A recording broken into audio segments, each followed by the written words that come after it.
your presence and adore.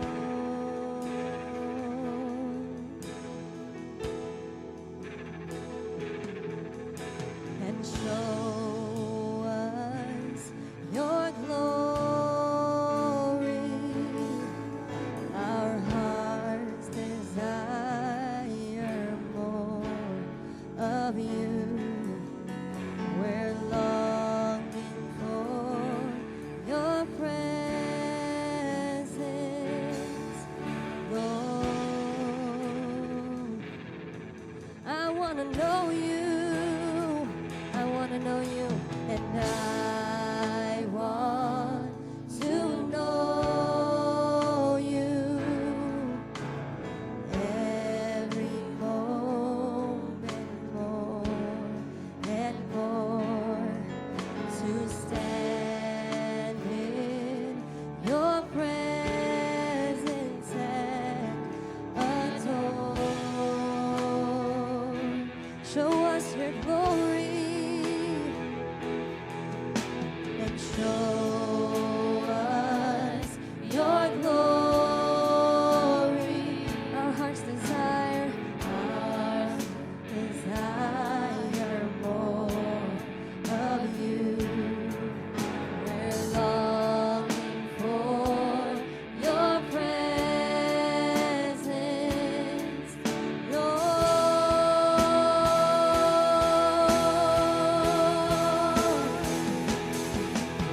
And to the one who's seated on the throne, and to the one who reigns forever and ever, be all the glory, be all the honor and the praise, be all the glory, be all the honor and the praise. And to the one who's seated on the throne, and to the one who reigns forever and ever, be all the glory, be all the honor and the praise, be all the glory, be all the honor and the praise. And holy, holy, holy, holy, holy are you, Lord. You are holy, holy, holy, holy, holy are you, Lord. Yes, you are holy, holy, oh, you're holy, holy, oh, you're holy, holy are you, Lord. You are holy, holy, holy, holy, holy are you, Lord.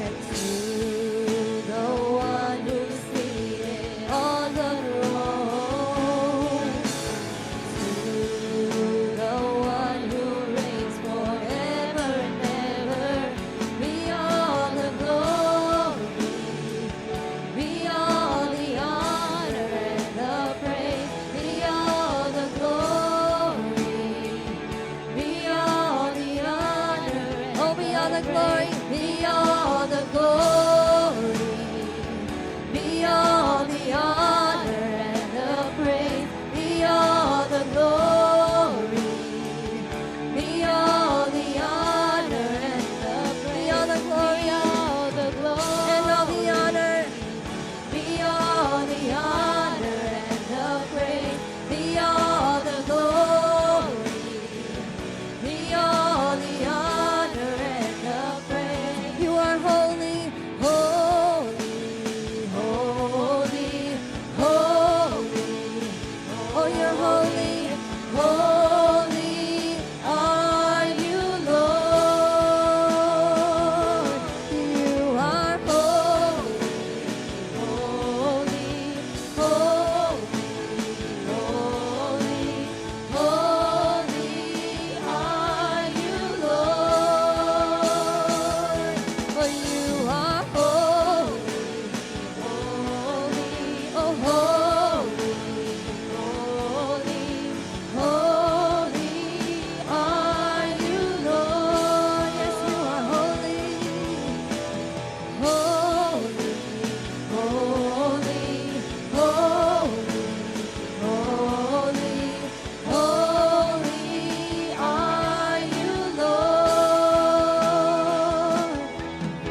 all the glory, be all the glory, be all the honor and the praise, be all the glory, be all the honor and the praise.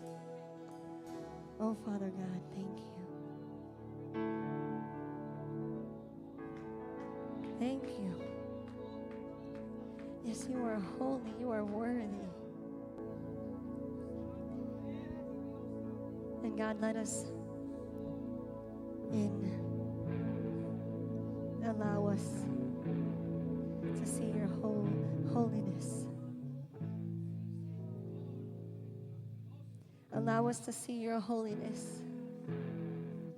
Because when we see his holiness, and if we're supposed to be like him,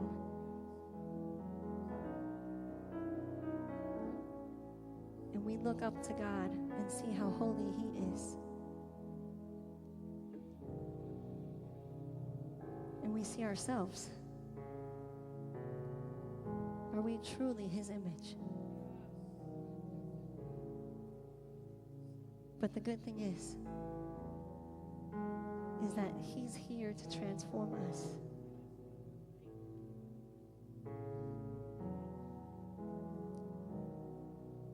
And sometimes they may be songs to you, but sometimes the words of the songs are allowing God to move if you truly feel what you're singing. Now the next song is called Here as in Heaven.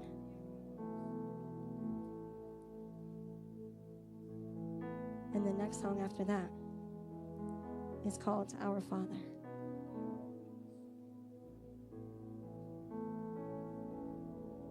And if the words of these songs already start with the atmosphere is changing now, it starts with our hearts changing.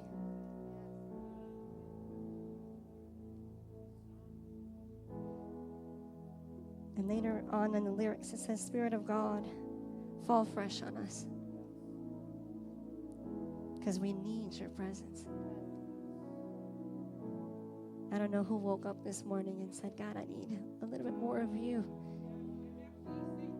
Maybe a little reminder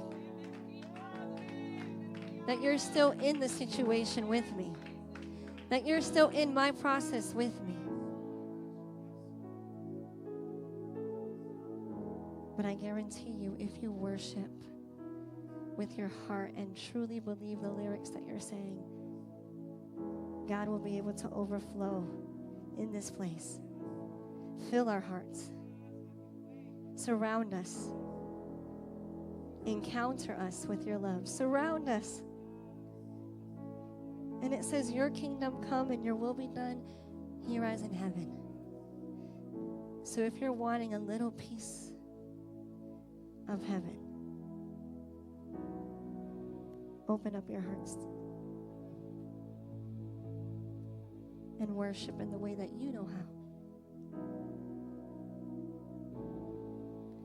The atmosphere is changing now,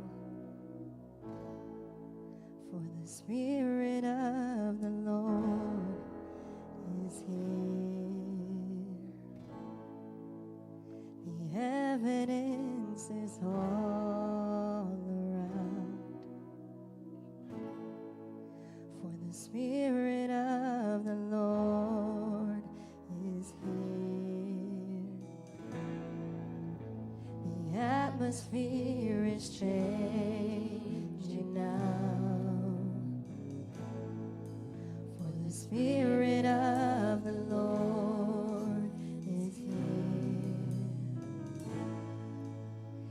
The evidence is all around, for the Spirit of the Lord is here. Overflow in this place,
fresh on us. Oh, Spirit of God, fall fresh on us. Spirit, oh, Spirit of God, fall fresh on us. We need your presence. Your kingdom come, your will be done here as in heaven. Oh, Spirit of God, Spirit of God, oh, fall fresh on us. We need your presence. Your kingdom come, your will be done here as in heaven. Oh, Spirit of God, oh, Spirit of God, fall fresh on us. We need your presence. Your kingdom come, your will be done here as in heaven.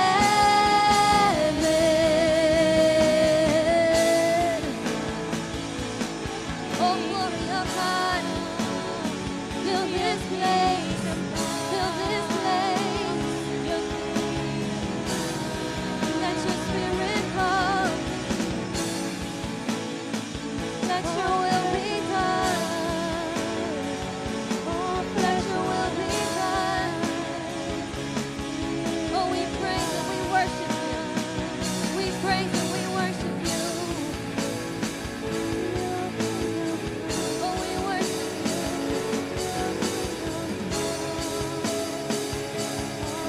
Oh, we worship you.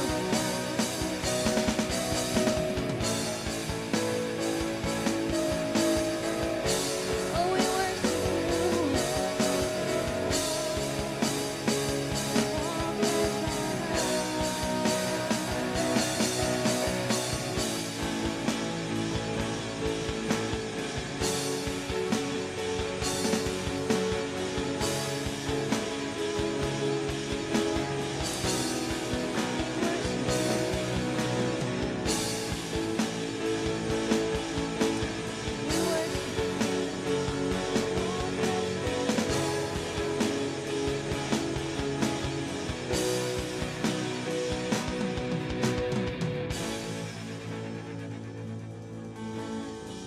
We're asking God to fill us with His presence.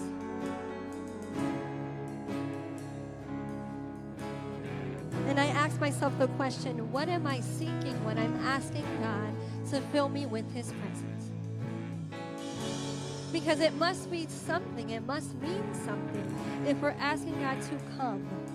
Now, my question to you is, what are you seeking when you're asking God to fill you with His presence?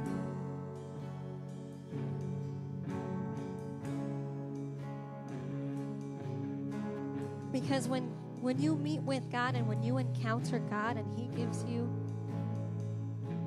His presence and He allows you to feel His presence, here's an example of what can happen. And I'm taking this out of the Old Testament in Exodus 34.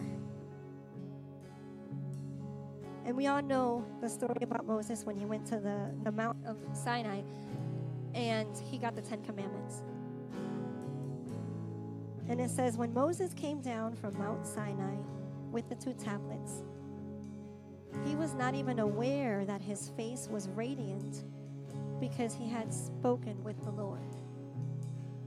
So the first thing I notice is that when you're connected with the Lord and you're speaking with the Lord, your resemblance changes. And it says his face was very radiant, glowing, because the glory of God, he had just got down from meeting and speaking and being in God's presence, and the result was he was radiant.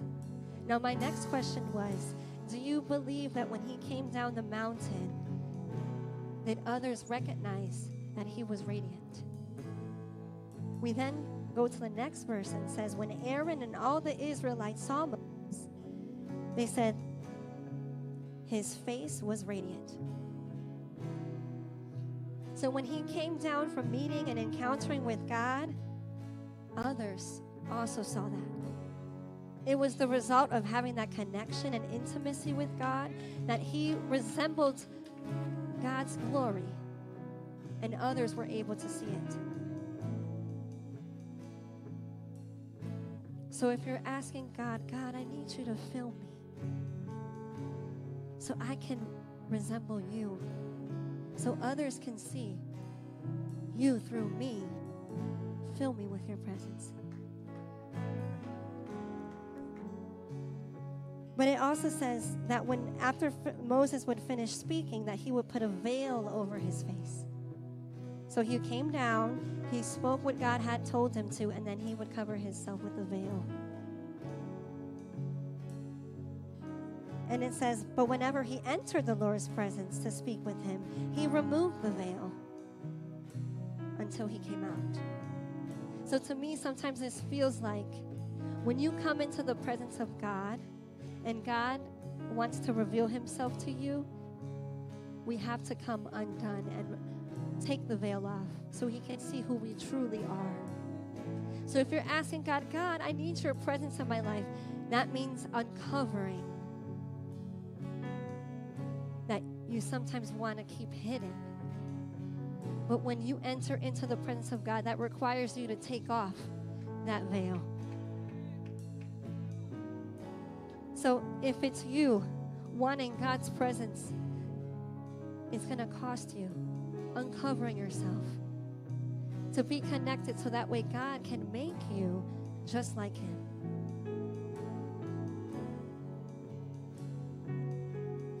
And I love reading my Bible because then I was like, is that all they say about Moses? Why did Moses have the veil on his face? And I got my answer. We're going to move over to the New Testament now.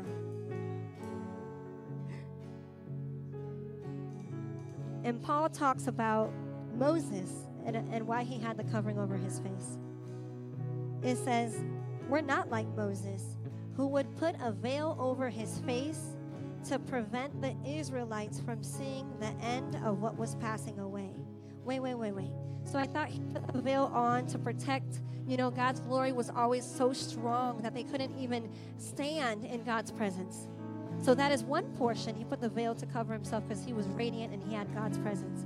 But now it's kind of confusing because now in the New Testament it says that he put a veil over his face to prevent the Israelites from seeing the end of what was passing away. So what does that mean? That means he put the veil over because the radiance and the glory was fading away and he didn't want them to see it.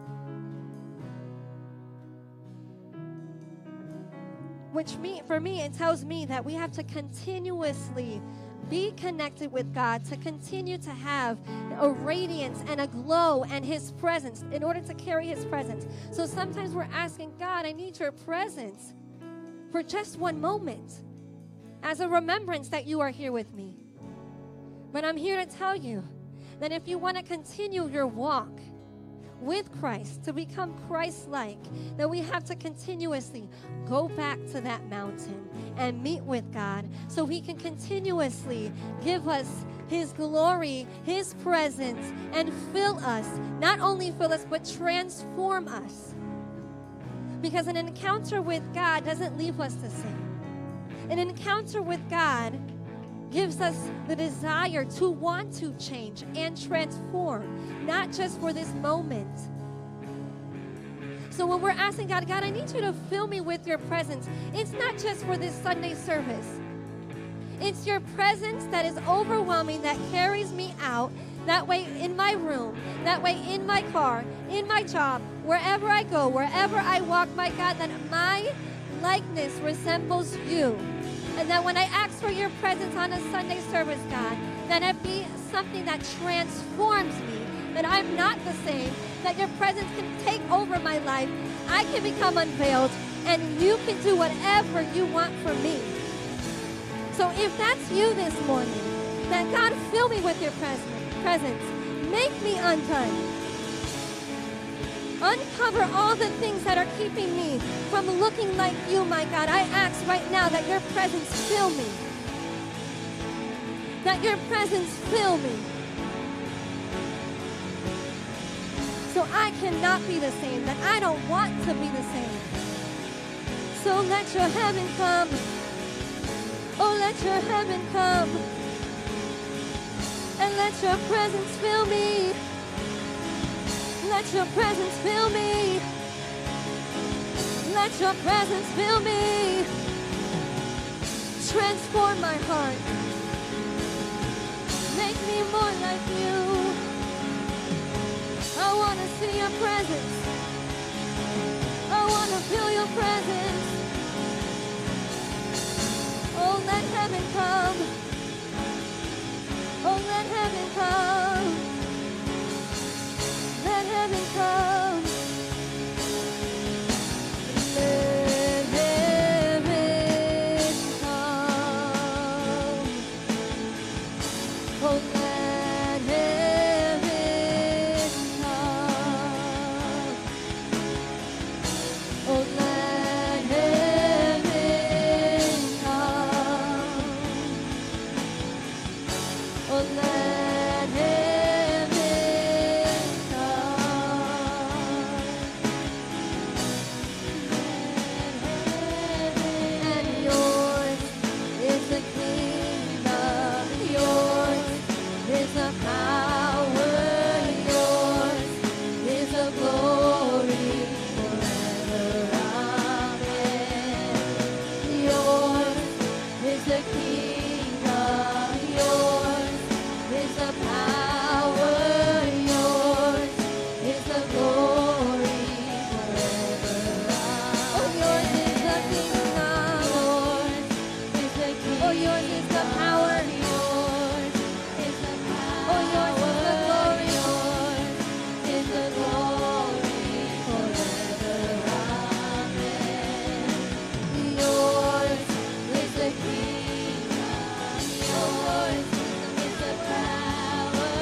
We praise and worship your name. Hallelujah.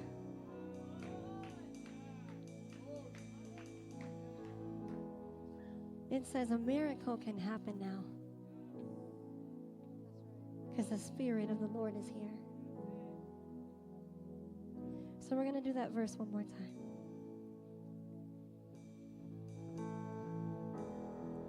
And if you're needing a miracle, sometimes it doesn't mean healing, but it can be. Or maybe you've came to the end of the rope and you're like, God, I'm not sure what's left. There's nothing left.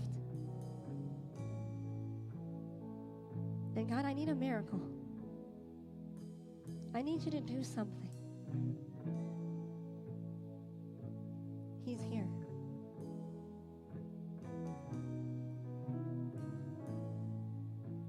A miracle can happen now. For the Spirit of the Lord is here.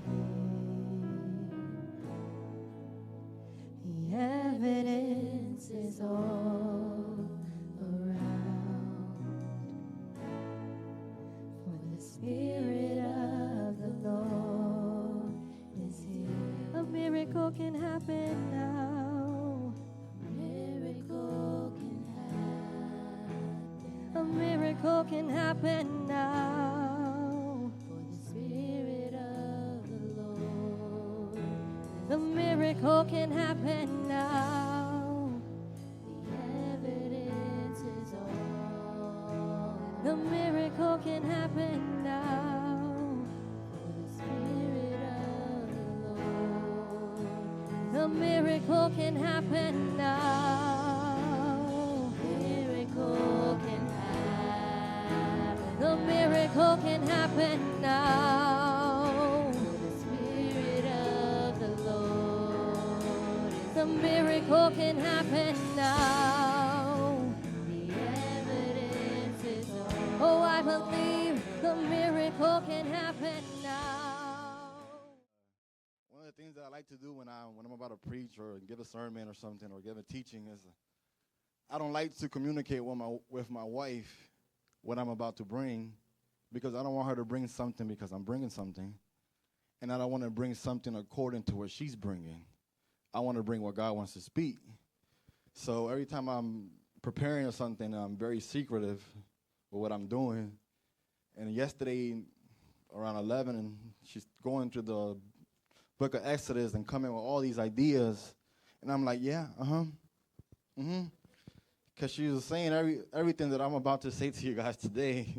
So I was wanting to talk to you guys today about going to the right source. And when you're connected to the right source, the things that could happen, the powerful things that could happen. And there's a story in Mark chapter 5, and it's a story of the woman with the issue of blood, and it starts in verse 25, and I'm going to read it to you guys. And I'm going to bring more stories, but I just want to show you guys the importance of being connected to the right source, which is Jesus Christ. And the story begins saying, and a woman was there who had been subject for bleeding for 12 years. She had suffered a great deal under the care of many doctors and had spent all she had. Yet instead of getting better, she grew worse. When she heard about Jesus, she came up behind him in the crowd and touched his garment, because she thought, if I could just touch his clothes, I would be healed. Immediately her bleeding stopped, and she felt in her body that she was free from her suffering.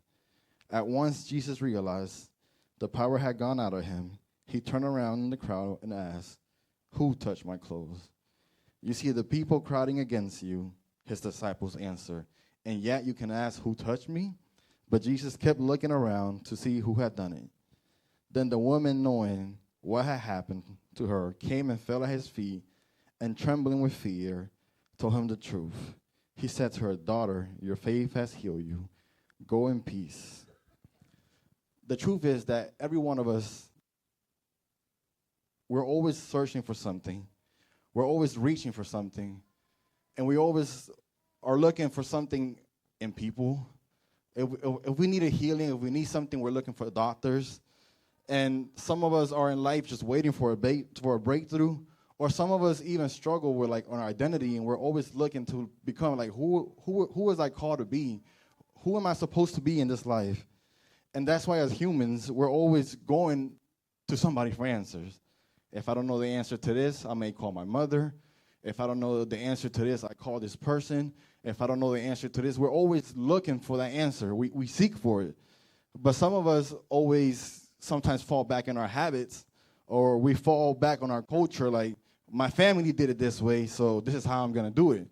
Our answers come from like growing up in church. Well, I see that my pastor did it this way, so this is how I'm going to do it now. And then some of us, honestly, and this was me back in the day, we rely on our own strength. Like, we don't want to bother nobody, so you say, I'm strong enough. If I can't find the answer, then I'll look for it myself. I don't need any help from anybody. But I'm here to tell you that to get that answer is simple. Where you go determines what you receive. If you go to the wrong source, it will drain you, it will keep you empty. But if you go to the right source, it will fill you and it will make you whole. And I came to tell you that the right source is not a thing. And the right source is a person. And that person has a name, and his name is Jesus. That's what in the book of Matthew he says, come to me all who are weary and burdened, and I will give you rest. So in my long life of only 31 years, I realized that at the beginning of my life, I looked for answers in my family. I'm very family oriented. So every time I had trouble, the first person I called was my mom, my brother. I was always relying on them. And it wasn't until I started doing church by myself without my mother that I realized, hey, your mom is good, but there's somebody greater. Hey, your brother, there's nothing wrong going to him, but make sure you go to Jesus first. And that's why I'm here today, to show you guys some scriptures and to show us the power of being connected to the right source. So the first thing that I want to bring is, and the first point is going to be, going to the wrong source will cost you everything and change nothing. We see the woman with the issue of blood. It said it was 12 long years. It said she tried doctors. She tried every treatment. Maybe she got advice from people, tried this remedy. And all that she did all that, and then the Bible specifically said that she grew worse. Why? Because she was going to the wrong sources. And I'm not saying going to the doctor is bad, but there was a source she was supposed to go to, and she had to realize that in her life. Maybe and we see that it says that she wasted her finances, her energy. Maybe her faith was being tested because she kept going everywhere and she couldn't find answers. Maybe her joy and hope was lost because imagine 12 years, you got the money, you're paying for the best doctors, and nothing in your life is changing. So maybe she was hopeless. And then she's going to all these sources, but they're not giving her nothing in return. But then we see in a moment in her life that she reached for the right source, that was Jesus, and she was healed instantly. It said that 12 years of pain, 12 years of rejection, 12 years of shame, all reversed by just one touch. One touch restored her whole body. One touch gave her back her faith. One touch gave her back her life. One touch reversed everything that had happened in her life, and she was made new through Jesus Christ. Because our God, the God that we serve, he's not limited by time. He's not limited by our situation. Well, we took decades for her to get to that healing. God did it in a moment. How many years of our life have we wasted going to the wrong people? And then we try Jesus instantly. How much money have we wasted on the wrong things? And then we try Jesus and instantly. So I'm here to tell you, stop putting your energy into all these dead things. Stop draining yourself from them. Stop going to the wrong sources. And I want you to ask yourself, am I chasing solutions or am I seeking the source? Do I want the solution for my problem or I'm seeking Jesus? The second thing that this taught me, and it's the second point that I want to bring today, it says, you can be close to Jesus and still miss him if you're focused on the wrong source. And I touched on this a little bit in the last Spanish service, because this has been a preaching that I've been preparing for like 2 months. And it's a story in the book of John. in verse 1 through 9. It's the man at the pool of Bethesda. And it says, sometimes after that, the Jews went to Jerusalem because it was time for the one Jewish festival. There was a pool near the sheep gate in Jerusalem. In the name Jewish language is Bethesda. Around the pool, there's a building with 5 places that have roof over them. A large number of 6 people were laying in these places. Some of them were blind. Some of them could not walk properly. Some of them could not move their legs or their arms. They were waiting for when the water started to move, an angel will go down into the pool at certain times and move the water about. When that happened, all the sick people tried to get into the pool. The first person who got to the waters became well. Whatever illness was, it will go away. One man who was laying there had been ill for 38 years. Can you imagine 38 years sitting by a gate, looking at the pool? The angel will come down, and another person will get a miracle. I don't know if it was daily. I don't know if it was weekly. I don't know how many people got the miracle before that man, but he was there for 38 years. So if I had to guess, it was hundreds of people getting miracles every day, and he was just sitting there at the gate looking at those people get the miracle. And it says that Jesus saw this man. He knew that man had been ill like this for a very long time, so he asked the man, "Do you want to get well?" The sick man said, "Sir, I do not have anyone who will help me. I need somebody who will put me into the pool when the water starts to move. I tried to get in, but someone else always gets in before me." Then Jesus said to him, "Stand up, pick up your mat, and walk." The man became well immediately. He picked up his mat, and he walked. The man waited 38 years, believing and depending on an angel to touch the water. His hope was on that angel, that when that angel will come, somehow being lame, he will beat everybody to the water and get that miracle, all just to be healed. And when I read this story, it wasn't the fact that he was waiting that caught my attention. It was the fact of the way this man responded when Jesus was talking to him. The man said to him, he said, "I have no one to put me in the pool." And I was telling the Spanish service, I don't want to be like this man, and I'm sorry, not because he is lame, but because he had the source right in front of him, and he didn't notice it. Jesus, the source, was standing right in front of him, but his focus was on another source. His focus was on the pool. His focus was on the angel on another method. He was waiting for the right time, for the right moment, for somebody else. And how many of us today are failing to realize that our source is Jesus and that he's right in front of us and that he doesn't want us to miss him? He doesn't want us to miss him when he comes through, when he says, "Get up your bed and walk." The one thing that we need to realize about Jesus is that he doesn't need our systems. He doesn't need your plan, and he doesn't need your ideas. We just need to be connected to him and obey, and he will do the miracle in us. That's when salvation happens. That's when the miracles happens. That's when the blind begin to see, the lame begin to walk, and the people who encounter Jesus never remain the same. So I'm asking myself, how is it possible for somebody to sit 38 years, the source comes and reveals himself to you, and you don't want to take that opportunity because you're waiting for all these other sources? So some of us today, we need to stop looking for that pool. We need to stop waiting for the angel to come down and move the water. And we need to realize that Jesus, our source, is right in front of us and that he can do the miracle in our lives. The third thing that I learned from this is that the wrong source looks spiritual, but it's powerless. It may seem like it's working, but it's not doing nothing for you. And we see this in 1 Kings when the prophet is there and they're having the battle in the mountain about who's going to bring fire down from heaven. And it says that the prophets of Baal says they cried out loud and cut themselves, as it was their customs, with knives and lances, until the blood gushed out of them. And when the midday went past, they prophesied until the time of the offering of the evening, but there was no voice, no answer, and no one paid attention.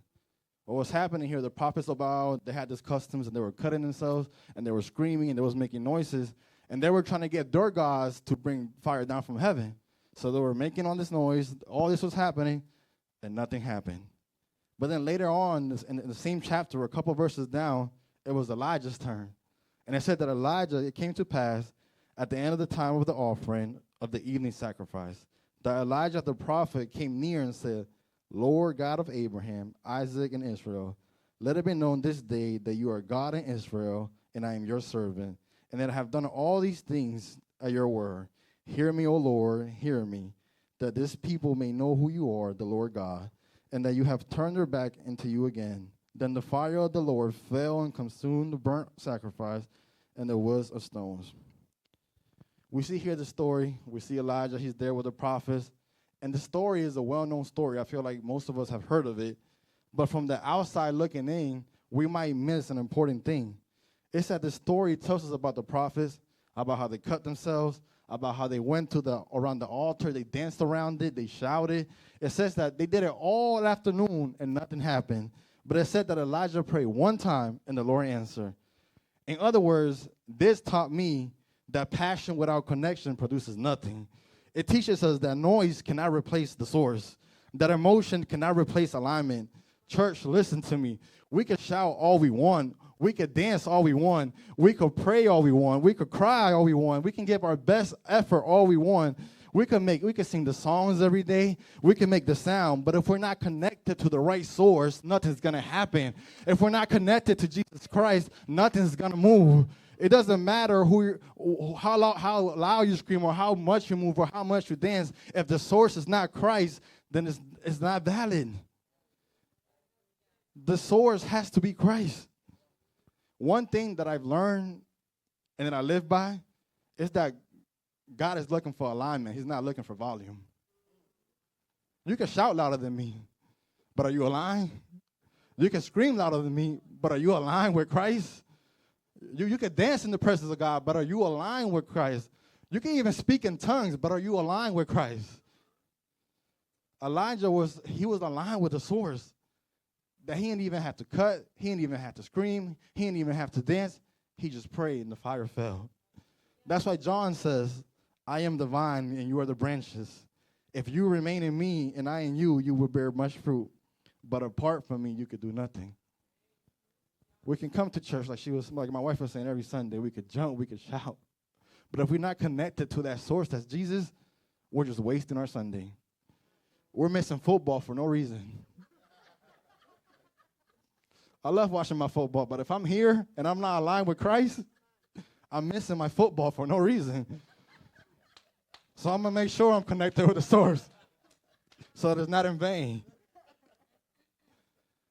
The fourth thing that I learned is that the right source doesn't just fix you, it fills you. In John 4:13-15, we see Jesus answered and said to her, whoever drinks of this water will thirst again. But whoever drinks of this water that I shall give him will never thirst.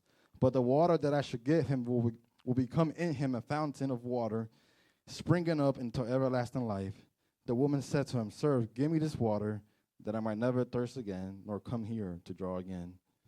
In the story, we see the woman at the well, and she's having this encounter with Jesus, and she's trying to find something to fill that void that she had in her heart. And we know that this woman, it was like a novela. Her laundry was in the air because they were talking about that she was with a man, and the man that she was now was not her man. And so we can come to the conclusion that she was probably looking for that void in relationships. You know, she probably was like, oh, if I get me another man, it'll be better if I do this or if I do that. Or seeking attention. Maybe she liked the attention from the man, and that made her feel good. You know, she felt validated. And we do that, and we look for temporary fixes. And she was seeking validations in the wrong places. And it says that every time she came back thirsty again. But then when Jesus speaks, he doesn't offer her a cup of water. He says, he doesn't say, here's a cup of water. He doesn't offer something that's temporary. He says to her, instead, he comes and says, here I am to offer you living water, a fountain inside of you that will never run dry. And when she received that substance, which wasn't just like, he wasn't talking about physical water. He was literally talking about himself, Jesus Christ. When she received that substance from the right source, which was Jesus, she went from being ashamed to being bold. She went from hiding in isolation to evangelizing to her whole village. She went from being thirsty to overflowing. She went from being broken to being an empty to being a woman filled by God's presence. And here's what we can learn from this, that the right source doesn't just give you what you lack, it also transforms you. You could be getting the attention and all that, but if it's not transforming you, if it's not changing, it might be filling that void, but nothing is happening. It doesn't just heal you, it also empowers you. She never thirsted again, but then she also went to her village and started doing the work of God. It doesn't just fill your cup, it says that it overflows so you can flow to others. So Jesus just didn't give her enough, he gave her more so she can go back. How long as a church or as Christians are we going to keep going to those dry wells, trying to find satisfaction in relationships? Some of us in our job, we think that our job is like, that's what makes me. I got a good job, I make good money. Trying to find stuff, that peace and stuff that will never satisfy or truly fulfill that void. And we need to realize that the last thing that the church needs nowadays is that we give them a temporary solution. There's so many, and not to talk bad about like Christian churches that just give temporary solutions and this and that, and we don't point people to Christ, which is the solution that's going to be forever. We don't need to give people just another Band-Aid, like, put this Band-Aid, and then when you get cut again, put another one. No, we need to give them the solution, which is Jesus. We need to give them the source so that they can overflow and get to others. The one thing that we also need to realize is that our help comes from above. David said it best. He says, I lift up my eyes to the mountains. Where does my help come from? My help comes from the Lord, the maker of the heaven and earth. Our best help comes from above. People can help you. They're good. Don't get me wrong. If you got friends that are good to you, they give good advice, go to them. But your best help is always going to be Jesus. Why do I say that? Because even though people are good, resources are good, people will fail. But God never does. The system may fail, but God never fails. Your methods, your plans, they might not go as you plan, but God never fails. Everything that you've been trying to make work, everything that you're relying on is temporary, is limited. But when you go to the source, who is Jesus, he's infinite, he's unshakable, he is all-powerful, he is unfailing. So what else do we need from anything else?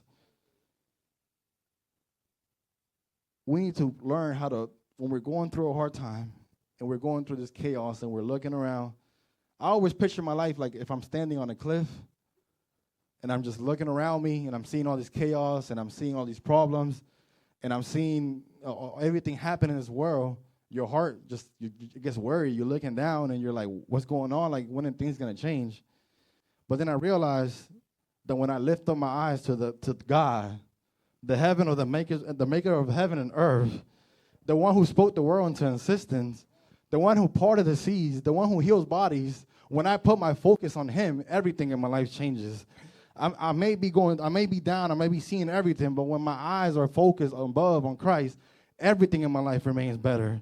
My strength comes back, I feel better, I'm not worried, I'm not anxious because my focus is on Jesus and that source that's always connected to us. One person that taught me how to connect to the source, and that if she was living today, she would tell you about the source that I'm talking about. It's my mother. I seen that lady rely on that source like nobody else. I will see my mama, and it's no joke, we would go through hard times, and we were never poor, don't get me wrong, but there was some, when the economy crashed and all that, my mom lost her job and all that, and my dad had to do the mortgage, plus the kids, plus the school, plus the sports, because me and my brother never stopped playing. He still kept paying for that, and we were struggling at home. And I remember for like a week straight, we ate the famous Puerto Rican dish, white rice and eggs, for a week straight. And I remember that one afternoon, my mom said, this is the last thing that we got here, and we got to wait till your dad gets paid in 3 days. That's all she said. So I go to sleep. In the middle of the night, I get up to use the bathroom, and I hear worship music in the living room. And my mom on the ground, crying her eyes out to the Lord, saying, I'm serving you. You are my provider.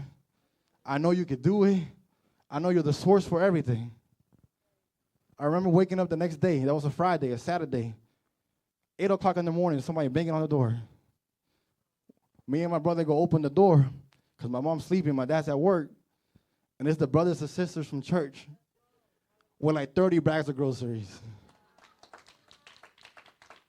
So I come from a house where I'm seeing people relied on the source, but then when it's my turn, I don't know how to do it. But then my mom always just had a way of teaching me, I'm your mom, but Jesus is your source. So if one thing you know about my mother, and this is what relying on the right source does to you, that Jesus is so good that when you rely on him all your life, he's always there for you to the very end. So my mother, we know she passed away December 27 of last year of cancer. She had but the one thing that I want to bring is, like, if you know her or if you knew her, one thing that you knew she liked to do was travel. My mom would get on a cruise every year, or she'll go to somewhere out of the country every year. The one thing that she had to do every year was go somewhere. And she loved to travel. So my mother had to plan a cruise for Christmas, around Christmas time. But since she was going through her cancer treatment and she was getting chemo every day, she couldn't go until the doctor cleared her. She had to get cleared by her doctor for her to go on this trip. And knowing my mom, she wasn't going to miss this trip for nothing. Like, she hadn't traveled the last 2 years because she was dealing with the cancer. So she had put it aside for a while, and she was like, this year I'm just going to do it. Like, this is what I love to do. Apart from, she was a missionary in the church. She loved doing that. But apart from that, she loved traveling. So she said, this year, I'm gonna do it. I'm gonna do it for Christmas. So 2 weeks before the cruise comes, she gets sick, like really sick. And she goes to the hospital. She's hospitalized for like almost a week. And they did some tests on her, and they realized that the cancer had spread. And this time it was terminal. So the doctor had told her, basically, he's like, your choice is to, basically, I'm going to dismiss you. You go to hospice, you go there, and I don't know how long you got. And then my mom, knowing who she is, she somehow managed to convince the doctor and the nurses to not let any of us know, not even my father. So this whole time, she's bedridden, and we don't know nothing. We're thinking that she's going to go home next week, that everything's going to be good. So somehow she convinced the doctor to let her go on the trip too. And I want you to see how faithful God was to her, even in this trip, and how good our Father is to us all the time. She decided to go on this trip without, just not even letting us know that she was basically bedridden, that she only had weeks left. But she said, I'm going to do it, so she goes. The morning before she leaves to the cruise, she calls the cruise line and says, hey, I'm dealing with this. I could barely walk. Is there any way you guys can give me like a handicap room or a little upgrade so I'm more spacious? And the guy says, there's nothing. Let me check. I'll call you back in like 2 hours. Well, usually when they say that, they never call you back. They're just, they be lying to you. But the dude actually called back, and he was like, I was able to upgrade you. Here's the new info. But he didn't say nothing else. My aunt says that when they get to the cruise and they go to my mom's room, it was like one of the expensive suites. It says she had a balcony view. She had a living room. She had the room apart from the living room. The bathroom was super spacious. They had given her like one of the biggest rooms on the cruise for no extra charge. And I'm like, oh, okay, like God's being good to you, whatever. So then my aunt, which always was her travel buddy, she had planned this expensive dinner because she had been on that cruise before. And she said something about lobsters and wine. What? I don't know because I don't eat lobsters.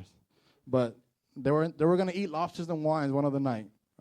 And my aunt said that for the amount of people that were going, that was with them in the group, it would have been nearly $1,000 or $2,000 what they were gonna spend on that dinner, and my aunt was gonna cover it all. But she says that when they got there, the waitress just said, like, for some reason said it was like a whole deal that comes with like a 2 bottles and lobster and this and that. The doctor said, just pick any 4 wines. And they picked it, like, okay. And then he gave that amount of lobster, but then he came coming back and saying, do you guys want more? And they just kept taking it. Why? I don't know what. For my thought was like, they're trying to upcharge you. They're going to charge you this later, but they just kept offering and offering and offering. There was a group of them, about 6. My aunt said they ate lobster like never before. Like they were just eating. When the dude comes at the end of the night, after they're all done eating, he looks directly at my aunt and when she's about to pay and says, don't worry about it, it's on the house. They ate all that food, for some reason, for free. So this cruise went to Mexico, went to Honduras, all those places. Mind you, my mom is dealing with a cancer. She could die at any moment. It wasn't until Sunday at like 3 or 6 a.m. when the cruise made it back to Miami that she passed away. She could have died in Mexico. She could have died in Honduras.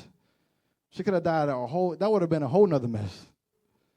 But God is so gracious that he let her go to Mexico, go to Honduras, and it wasn't until she was finally back at port that he said, now I can take you. So how are you going to tell me that being connected to the right source doesn't have its benefits? That when you're connected to Christ, you don't have to worry about nothing in life, that he is the owner of everything, that he's overflowing, that he's our Father in heaven. That's who God is in our lives. And that's the God that my mom taught me to rely on, the source that my mom taught me to rely on. So what is God saying today? For us to stop chasing those dead-end methods, for us to stop looking for God in things that are not there, and for us to put our eyes on God, and for us to see that he's the source of all sources, for us to stop looking for him in the wrong places, and for us to put our trust in him at all times. Because the woman with the issue of blood, she didn't just stop bleeding. She was healed. She was clean again. She was made whole again. The man at the pool, he didn't just walk again. He was a living testimony of what God can do when you rely on him. Elijah's prayer didn't just brought fire down. It showed that our God is the only true God and that could do anything in our lives. And the woman at the well, she didn't just get water for fun. She went from being thirsty to being a bow evangelist. And the right source doesn't just fix you, it overfills you. And it rewrites your story over again. That means that your past failures, it means that your missed opportunities, your heartbreaks, those things don't define you. And that God has an identity and a purpose for you when you rely to him and rely on him to be the right source in your life. And I'll finish with this.